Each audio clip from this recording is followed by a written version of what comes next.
Train your mind to stay calm in chaos. One moment, everything feels fine. Then suddenly, chaos takes over. Traffic, bad news, that one person who knows exactly how to push your buttons, the mounting pressure. And there you are, caught in a storm of racing thoughts. Why is it so hard to stay calm? Why does it feel like your own mind is working against you? Here's the truth most people never hear. If you don't train your mind, it will control you. But what if I told you there's a way to take the reins back? A timeless path followed by some of the wisest minds in history. A way to find peace even in the heart of the storm. Stoicism teaches us something profound. Peace isn't about what's happening around you. It's about how you choose to respond within. And today, you'll learn exactly how to do that. Because in the end, you have two choices: control your mind or be controlled by it. Let me tell you a story. Thomas was 33. His life looked stable from the outside, but inside, something was simmering. He had one dangerous habit. He bottled everything up: work stress, small rejections, harsh words. He said nothing, just pushed through. But inside his head, a storm was brewing. Each night, he'd come home and snap over the smallest things: the noise, the mail, a burnt piece of toast. The triggers were minor, but the reactions weren't. Then came the breaking point. One evening, his partner said something simple: "You're always angry." That's when it all spilled out. Yelling, doors slammed, words said that couldn't be taken back. But here's where the story changes. Thomas stormed out, walked aimlessly through the night, and just before dawn, he sat on a park bench, exhausted. He opened his phone without thinking. A video popped up. You can't control what happens. You can only control how you respond. It was about stoicism. He had never heard of it before, but something about those words struck a nerve. That night, Thomas didn't sleep. He read. He listened.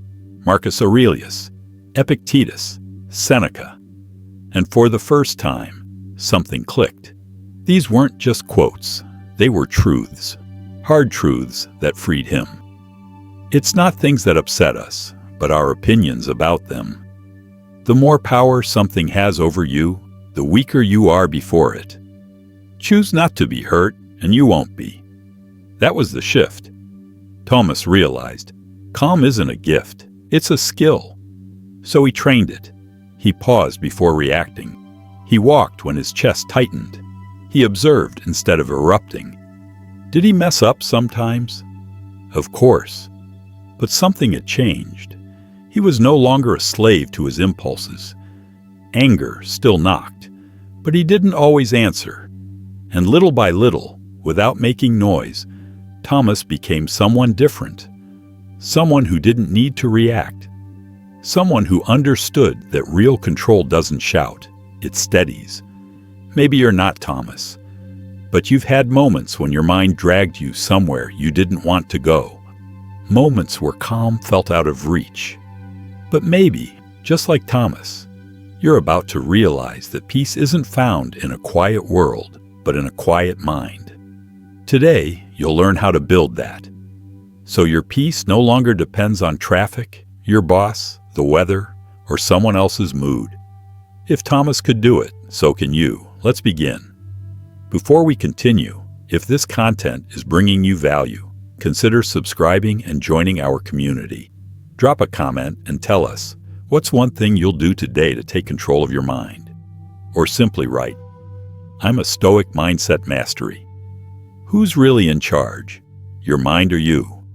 You've had those days. You start strong, then one thing goes wrong, and the whole day derails. A mistake in an email, a rude comment, a traffic jam, and suddenly your thoughts spiral. You overthink, replay, react. Not because of what happened, but because of how your mind interpreted it. That's the danger of an untrained mind. It acts like an untamed horse, wild, reactive, directionless. If you don't hold the reins, it will drag you through the mud. Don't let anger steal the wheel. Anger is like a hijacked steering wheel. 1 second you're driving, the next, it's in control. You say things you regret. You act without thinking. And once the dust settles, damage is done. Take Will Smith at the Oscars. One comment, one impulse, one slap, and years of reputation gone. Not because of the joke, but because of the reaction. If anger solved problems, the angriest people would be the happiest. But we both know that's not how it works. Redirect that energy towards something that matters. Calm is not weakness, it's strength under control. Picture a battlefield. Chaos everywhere, noise, fear, confusion. And then, a figure walks calmly through it, unshaken, focused, grounded. That's the one who commands respect. Not the one shouting, but the one who doesn't need to. Calm is not passive. It's powerful, strategic, centered, and in a noisy world, it stands out louder than any scream. So the next time chaos rises, don't run, don't react. Breathe, observe, respond. Because true strength isn't in the reaction, it's in the restraint. And remember, you're not here to be ruled by your emotions. You're here to master them. You're not a passenger in your own mind. You're the one driving. Now take the wheel. Let's keep building. Together. Instead, he owns the moment. Because calm isn't cowardice. It doesn't hold him back. It guides him. It empowers him. Now think about the world we live in, where the louder you are, the more you interrupt, the more aggressively you respond, the more right you seem, as if losing your cool was a power move. But what if it's the opposite? What if real strength lies in staying calm, in not letting yourself get dragged down, in refusing to give the performance everyone's expecting, in standing firm while everything around you shakes? Marcus Aurelius understood this better than most. He wrote, "The best answer to anger is silence." And he didn't say that out of weakness. He said it because he knew. When you respond with rage, you hand over control. Silence doesn't mean you feel nothing. It means you're choosing not to feed the fire. Real strength is in restraint, in observing calmly, and only acting when it truly matters. Simon Sinek says something similar. True leaders don't shout. They don't try to dominate with noise. They stay composed in the middle of chaos. That person, who stays calm when others panic, that's the one people follow. Because calm is contagious. And no, it's not something you're born with. It's trained, it's practiced, and it changes everything. Picture this. You're negotiating with your landlord about damp spots on your ceiling. He gets defensive. Your first instinct? Raise your voice. But you don't. You stay calm. You speak firmly, without anger. And in doing so, you don't just keep your dignity. You gain authority. You don't look weak. You look like someone who knows exactly what they want and how to get it. So how do you train that kind of calm? 1. Take strategic pauses. When emotions flare, pause. A few seconds of silence can carry more power than a 10-minute rant. It tells the other person, "You're not in control of me." 2. Control your voice. Volume doesn't equal power. In fact, the louder you yell, the less credible you sound. But speak slowly, clearly, and with intent. Everyone listens. 3. Practice the Stoic gaze. It doesn't flinch, doesn't roll its eyes, doesn't react. It just watches, calm, steady, unfazed. And in that stillness, it disarms. Because when they expect chaos and get peace, you've already won. The warrior who moves silently through the storm isn't weak. He's the most dangerous one of all. Calm is a strategy. It's a signal of inner power. It separates the ones who just react from the ones who lead. If you can master that calm, Even when the world shakes, you've already won. Losing control is a choice.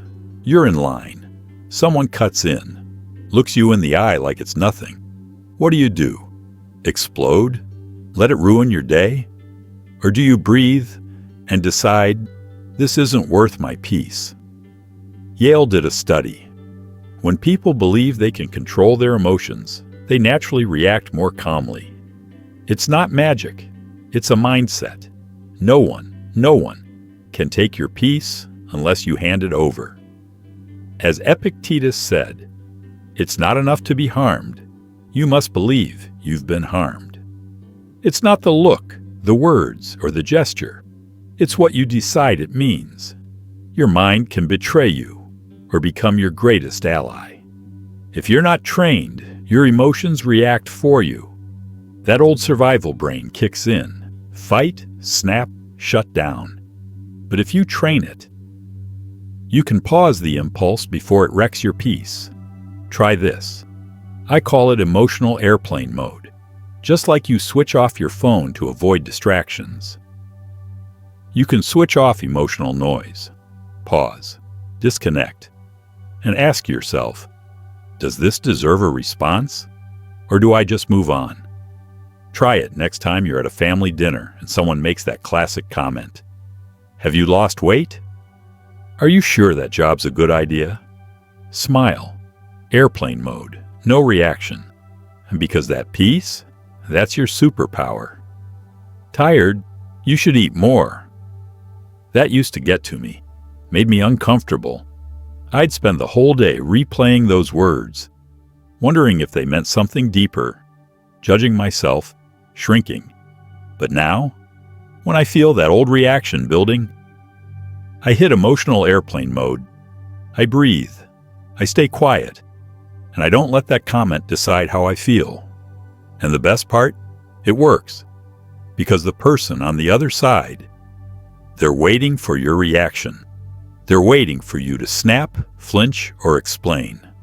But when you don't, you take back the power. Here's something else that helps.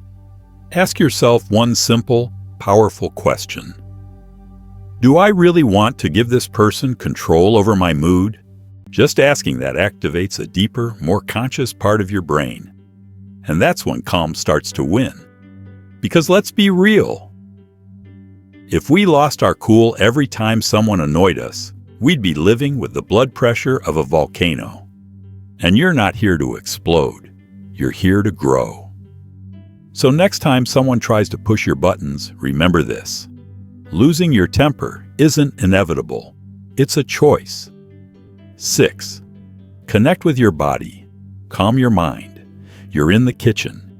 Your head is spinning with 1,000 things. The rice is boiling. Your phone won't stop buzzing. The kids are screaming. And in the background, emails keep rolling in. Your breathing speeds up. Puff, puff, puff. Your chest tightens. Your hands start to sweat. And inside, it feels like a storm is about to break loose. But here's the truth. Nothing truly serious has happened. Yet your mind is in chaos, racing from one thought to the next. Like a roller coaster you didn't even choose to ride. You're anxious, overwhelmed, and you don't even know why.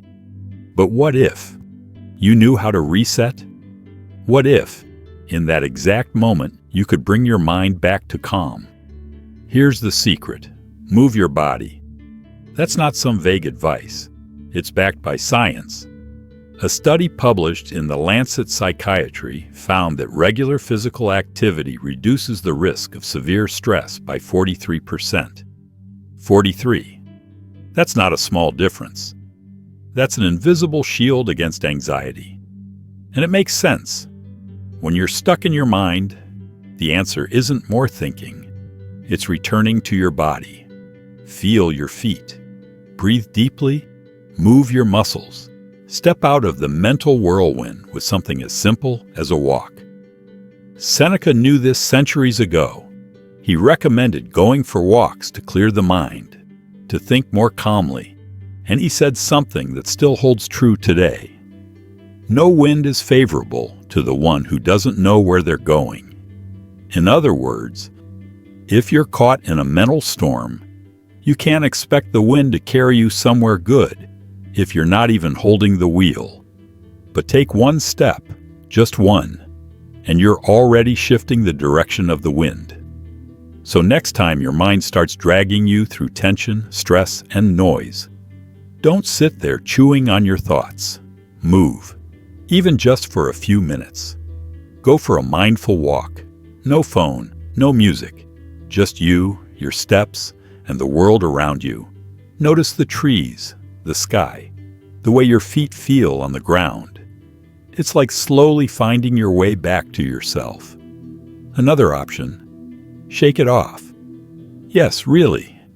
There's a technique called shaking. You move your arms, legs, neck freely, like you're shaking stress out of your system. It might feel silly at first, but when you're done, it's like taking off a heavy coat made of cement. And if you're short on time, stretch, like a cat. You've seen them. When they wake up, they stretch long and slow. Every part of their body reconnects. Do the same. Stretch your arms, your neck, your back, in just 2 minutes. You'll feel more relief than 10 positive thoughts could give you. Because here's the thing, your mind might be in crisis, screaming that everything's falling apart. But if you move your body, at least the rest of you won't panic. And on the tough days, that's a win. Remember this, when your mind is in chaos, don't just think, move, because in the end, only calm will take you where you truly want to go. And that calm, it doesn't always start in your head. Sometimes, it starts in your feet. The only thing you can actually control is what's happening right now. Let me share something that might sound familiar. You're overwhelmed. Your mom insists on organizing your child's birthday her way, like you don't even get a say. You hold back your frustration all day. Then on impulse, you grab your phone to vent. You write a long message to your partner, pouring out everything you're feeling. But you send it to your mom by mistake. 1 second, it's done. You see she's online. She's read it. Now your mind won't stop. Why did I do that? What if she's furious? What if this ruins everything? But here's the thing. You're not stuck because of the message. You're stuck because of your mind. And that is the moment you need to return to the present. Because obsessing over what just happened won't unsend the message. It won't change the past. It won't predict the future. The only thing that can help you is what you do now. So how do you come back to the present? Start with the mental anchor technique. Carry a small object, a bracelet, a coin, a stone in your pocket. When your mind drifts into panic, regret, or fear, touch that object. Let it remind you, you're here, right now. This is the only moment that matters. Next, try the 1-minute reset. For just 60 seconds, focus only on what's right in front of you. Notice what you're doing. Listen to the sounds around you. Feel your breath. It's like pressing reset on a spinning brain.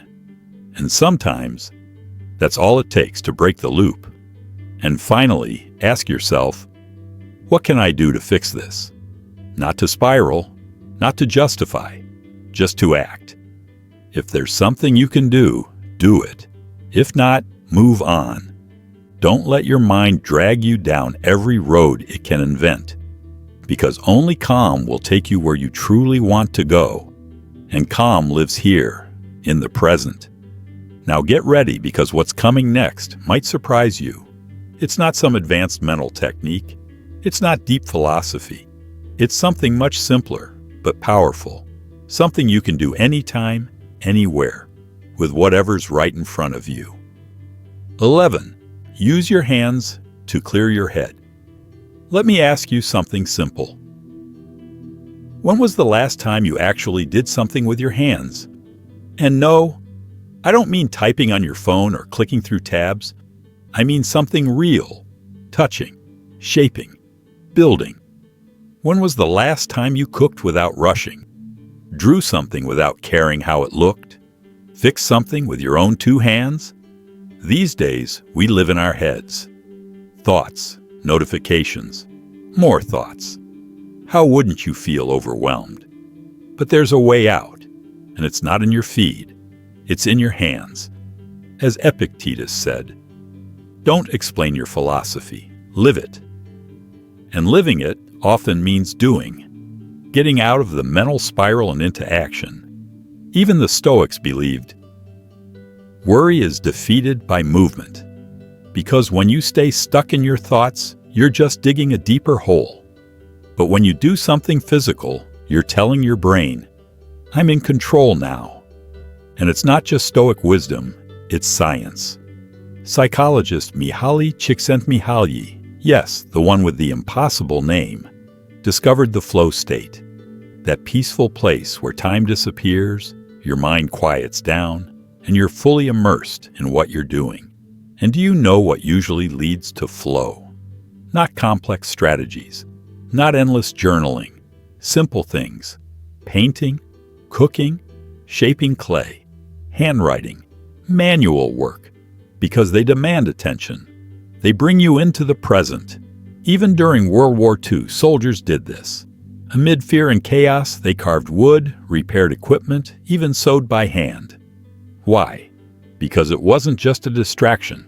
It was a lifeline, a way to stay grounded when everything else was falling apart. And the result? They showed fewer signs of PTSD, less anxiety, more control, more clarity. So when your mind is spinning, try this. Paper therapy. Draw. Color. Doodle. Put on your favorite music and let your hands lead.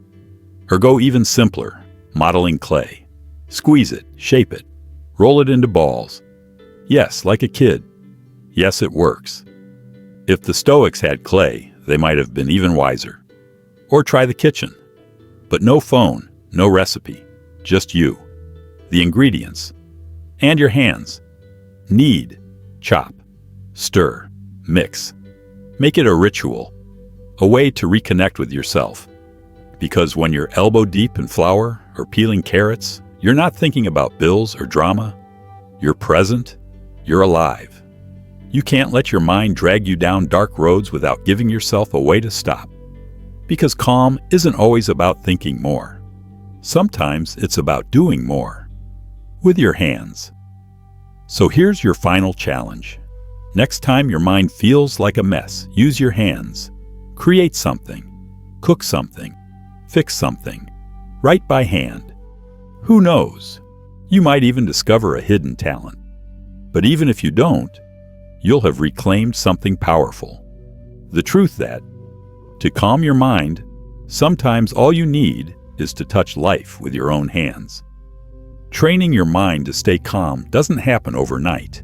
It's a journey, a decision you make, again and again, to not react in anger, to not drown in fear, to not get lost in chaos. Because every time you choose calm, you choose freedom. You take control of your life from the inside out. That is the difference between living at the mercy of the world or living with real power. If you've made it this far, type it in the comments. I choose to live in calm, because that choice changes everything. That's how I'll know who the real Stoic mindset mastery are. Who made it all the way. Don't forget to subscribe, hit the notification bell, and give this video a like so you don't miss what's coming next. And check out the playlist on screen. It's filled with ideas, stories, and practical tools to help you navigate life with more wisdom and strength. Click it, and let's keep growing together. Until next time, take care, and keep embracing your inner Stoic.